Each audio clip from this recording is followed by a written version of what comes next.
네, 평의감명가 백재원입니다.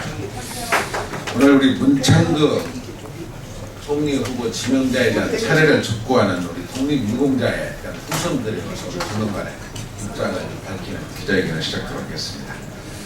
문창극 후보 지명자는 이미 국민들의 청문이 끝났다고 저는 생각합니다. 이미 역대 어느 총리가 이렇게 많은 국민들로부터 지탄을 받고 많은 단체들로부터 사퇴에 대한 성명서를 받고 하는 적이 없었습니다. 오늘 중으로는 어떤 결론이 날 거라고 생각됩니다만 지금까지 우리가 독립을 가져오고 대한민국의 국권이 세우는 데 앞장서왔던 독립유공자분들의 후손들이 오직 답답하고 이렇게 나섰겠습니까? 문창극 총리 후보 지명자는 빨리 지명을 철회하든가 대통령께서, 그러나 본인 스스로가 사퇴하는 것이 우리 독립유공자 후손들의 독립유공자 후손들의 마음을 지키는 것이고 그분들을 보살피는 일이라고 생각합니다. 오늘 우리 전에 우리 국회에서 오랫동안 활동했던 김원호 의원님 말씀을 듣고 이 성명서를 낭독한 시간을 갖도록 하겠습니다. 네. 항일 독립운동가 기념사업회들이 많이 있습니다. 안중근 의사 기념사업회, 반제 신체운동 기념사업회, 문양 여운운동 기념사업회 등 그 단체들이 모여서 항일 독립운동가 단체 연합회를 구성했습니다. 제가 지금 그 항일 독립운동가 단체 연합회의 직책을 지금 맡고 있습니다.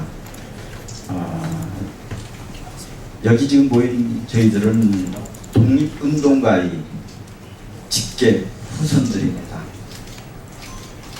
저희들이 최근에 문창극 사태를 보면서 과연 우리가 충성을 바쳐야 될, 애국을 해야 될 조국이 대한민국인가? 우리 조국은 어디 있는가? 이런 비탄 속에 저희들은 빠졌습니다. 일제시민지배가 하나님의 뜻이라고 한다면 안중근 윤병길 의사를 비롯한 많은 항일 독립운동가들은 하나님의 뜻을 거스른 행위를 한 셈입니다. 저희들은 이런 상황을 도저히 묵과할 수 없어서 의견을 모아 이 자리에 함께했습니다. 200여 명이 이 자리에 함께 동참을 해주셨습니다. 여기에 들어오는 인원이 제한되어 있기 때문에 다 참석은 못했습니다만 저희들이 이 뜻에는 97세의 윤경민 전 광복회장을 비롯한 생존지사 7분도 함께 동참했습니다. 오늘 이 자리에는 조선의열단 유희진 지사의 손자이신 유정화 선생님이 와 있습니다. 한 말씀 해주시겠습니다.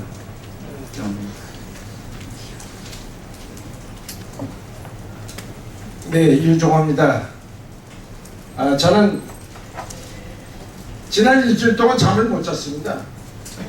과거의 세월호 사건으로 통곡과 분노와 슬픔이 가득한 가운데 덮쳐서 또 이 문창극, 김명수, 박근종 같은 친일 반민족자를 국가 요직에 등용한다고 하니 그 등용시키는 사람이 누굽니까? 있을 수가 없습니다. 국가와 민족을 이끌어가는 그 지도자가 어떻게 이런 많은 정도를 국가 요직에 앉혀서 국가를 운영하고자 합니까? 절대로 있을 수가 없습니다.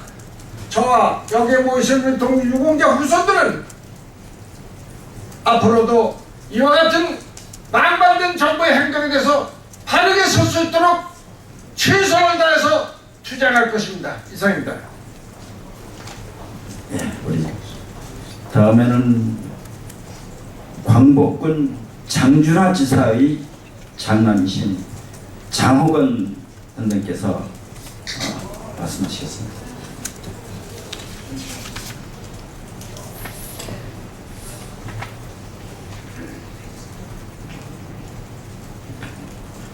네, 소개받은 장호건입니다. 이번 문창글 그래서 김영수 박효종이라는 자를 대한민국 강요로서 지명을 했다는 소리를 듣고 그 뒤를 보니까 경악을 금할 수가 없었습니다. 우리 대한민국의 정체성을 뿌리째 흔들어 놓고 그리고 종교까지 그냥 팔아가면서 아주 야만스러운 일제 30년간의 대한민국 지배, 식민 지배라면서 온갖 수탈과 약탈과 위안부를 비롯한 모든 그 악랄한 반인륜적 행위를 한 일제를 찬양하고 정당화시키지로는 이런 자들 진짜 친일 반민족 행위자들을 어떻게 대한민국의 강요로 총리로 임명한다는 그런 말입니까? 우리가 해방 70년대인데 외세에서 잘못 시작된 역사 속에서 온갖 기득과 특혜를 먹고 그걸 자양분으로 삼아서 음지에서 이 대한민국을 우롱하고 국민을 희롱했던 이런 친일 민족 반역자들이 그래도 숨어서 그 독보석 같은 뿌리를 내보이고 있었습니다만 이제 아주 노골적으로 내놓고 이 나라를, 이 국민을, 이 민족을 농락하려고 하고 있습니다. 이러한 자들을 어떻게 대한민국의 총리 장관으로 임명을 한다는 말입니까? 저는 마치 이 박근혜 정부가 대한민국의 정부가 아니라 일제 총독부가 아닌가 이런 착각을 하게 됩니다. 말도 안 되는 소리죠. 여기는 대한민국입니다. 그리고 대한민국 관리와 운영은 대한민국 국민의 정신을 가진 자들만이 할 수가 있는 것입니다. 오늘 이 정론관에서 저는 입법부의 의원님들께 이런 말씀을 드리고 싶습니다. 철저하게 이러한 반민족 사고를 가진 자들을 이 나라에 강요로 임명하는 것을 저지해달라. 그리고 대한민국 국회의원은 최소한도 민족적 양심을 지키는 사람들이라는 것을 국민에게 보여달라는 것을 부탁드리면서 이만 말씀을 끝내겠습니다. 예, 자 마지막으로 한 번 더 하겠습니다. 청산리 전투에서 대승을 했던 일본군 5만 명을 몰살시켰던 김전진 장군이 손자 김경민 선생이 한 말씀 해주겠습니다.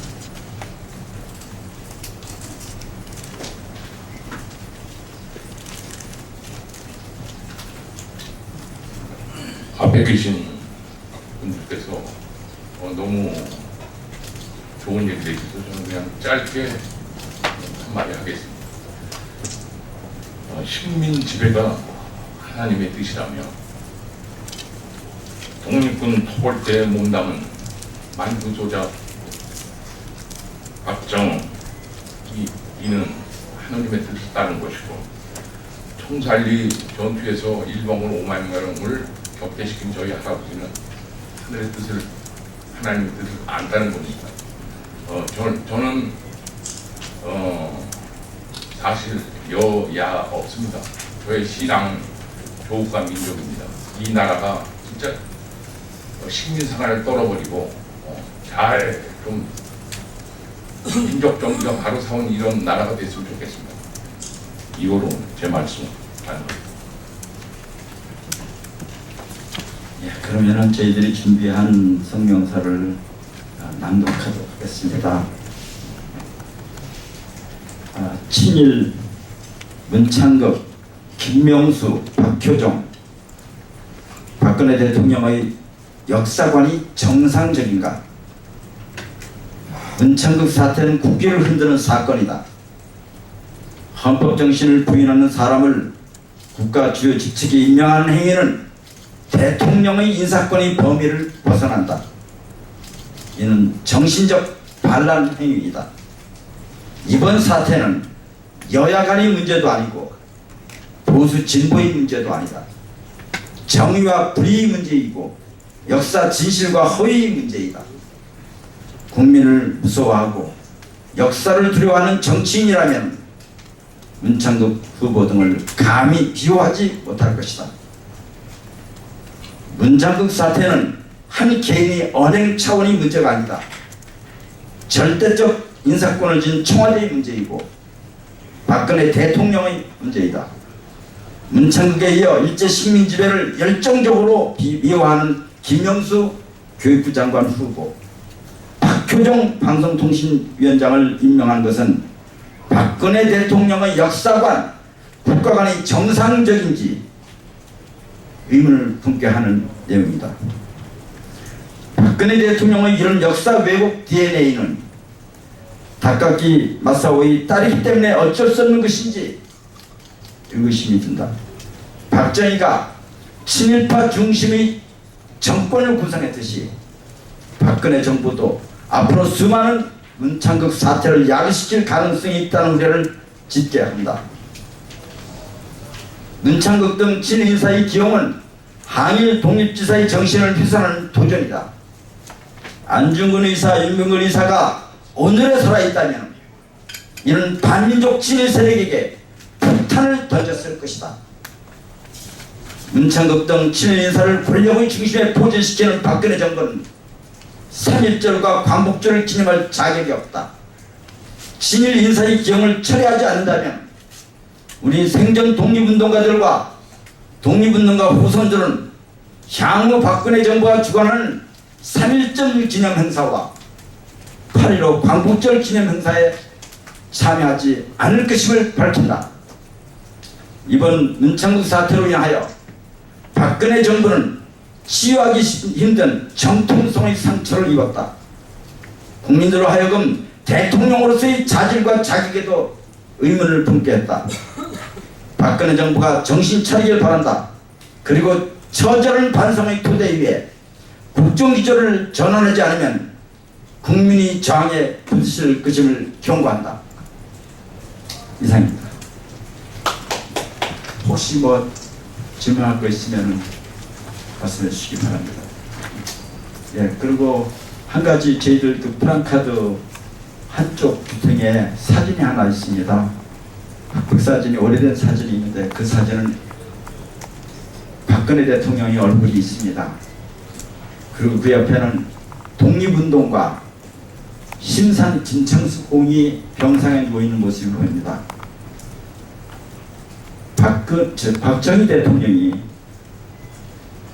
쿠데타를 한 이후에 독립운동가 심산 김창수 공의 병상을 방문했을 때 심산 선생님이 고개를 돌리고 앉아있는 그런 병상의 사진입니다. 예, 이상입니다. 감사합니다.